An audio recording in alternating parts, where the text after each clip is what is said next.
Salut les gars, dans cette partie de la formation, on va travailler sur l'onglet dessin qui vous permet de faire des annotations.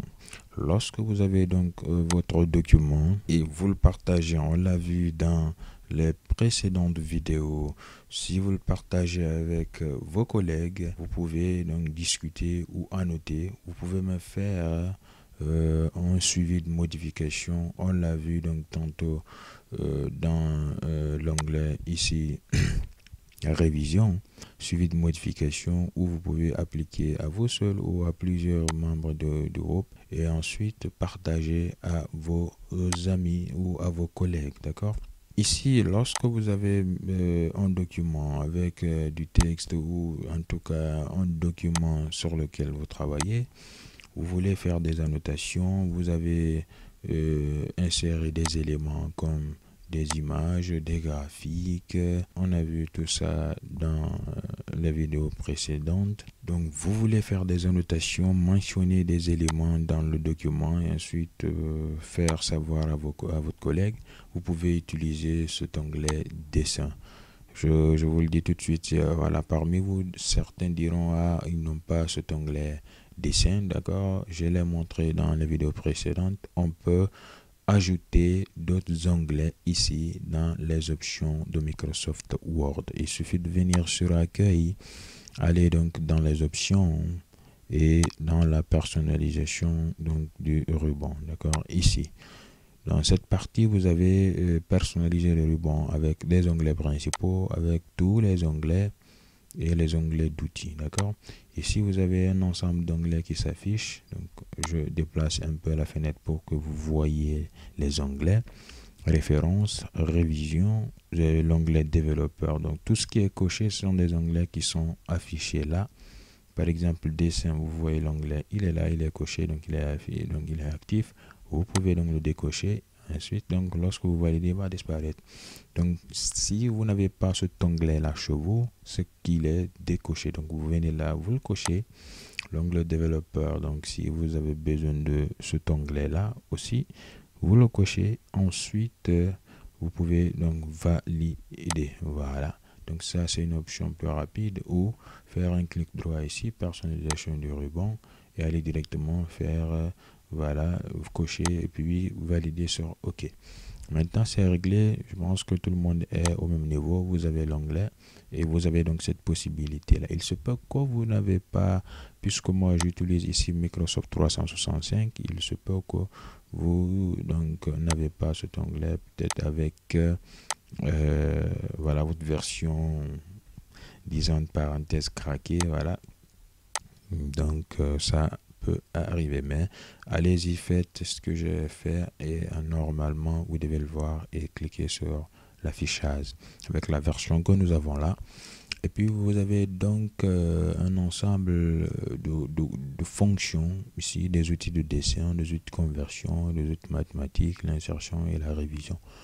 Ici, vous avez donc une partie qui permet de sélectionner des objets. Voilà, ici, une entrée manuscrite, le gommage. Et puis, voici donc des crayons, disons, des stylos qui permettent donc de sélectionner des éléments selon la couleur.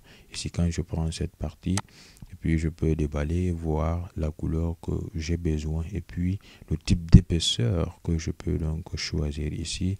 Je prends 0,05 mm.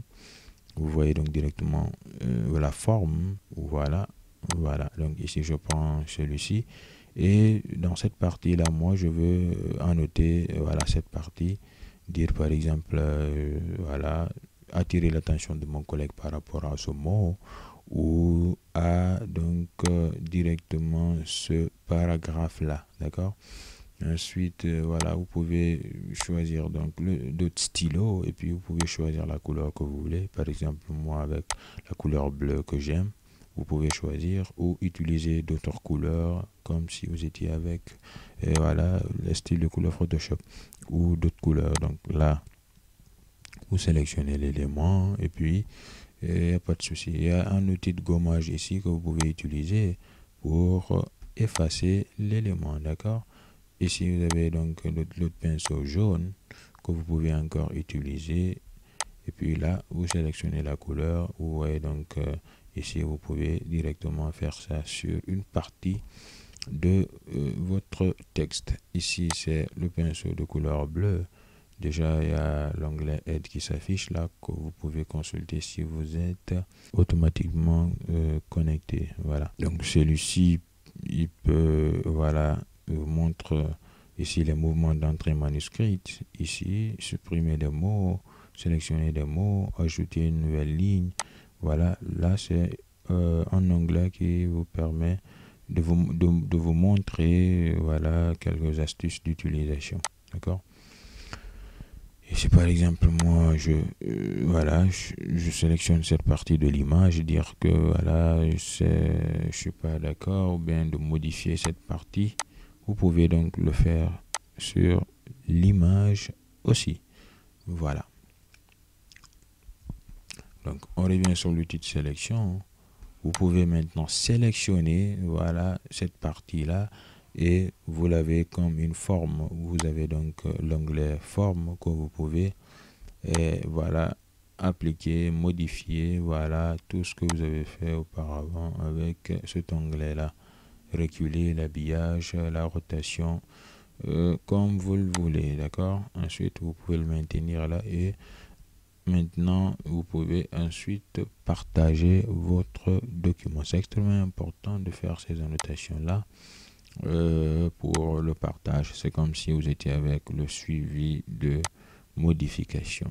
Vous pouvez maintenant ici revoir, comme son nom l'indique, revoir automatiquement la création des traits manuscrits qui sont ici visibles. D'accord? Il suffit donc de le cliquer. Et ça joue comme une vidéo déjà sur ce que vous avez modifié étape par étape. Ça permet à votre collaborateur de le voir. D'accord? Ensuite, vous pouvez enregistrer et puis là, automatiquement partager le document.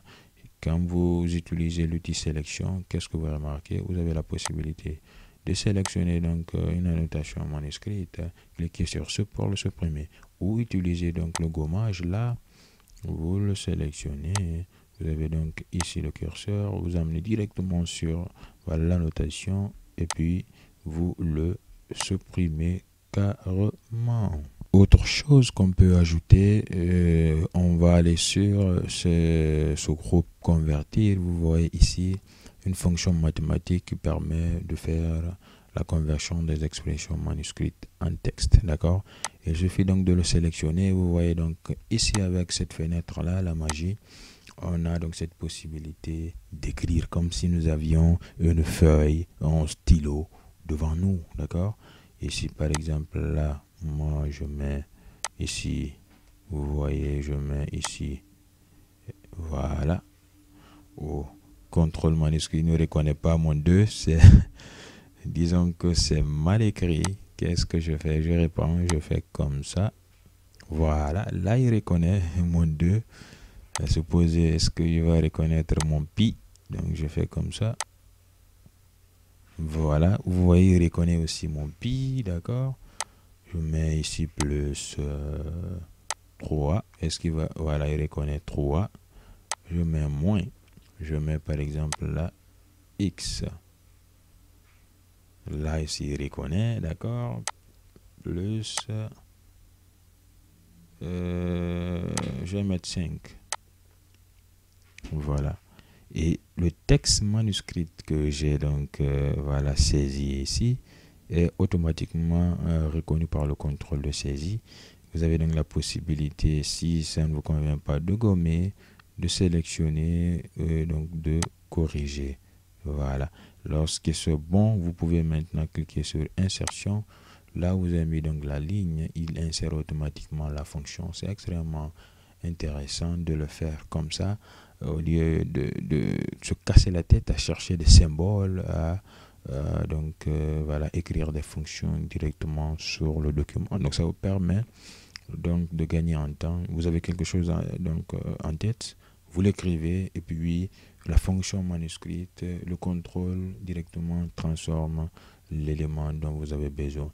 Et dès que vous l'activez, vous avez donc une fonction ou un onglet équation qui est là, qui vous permet donc d'avoir un ensemble de fonctionnalités, équations manuscrites, le latex, voilà, ça pour ceux qui ont fait voilà les trucs scientifiques là, ils savent déjà.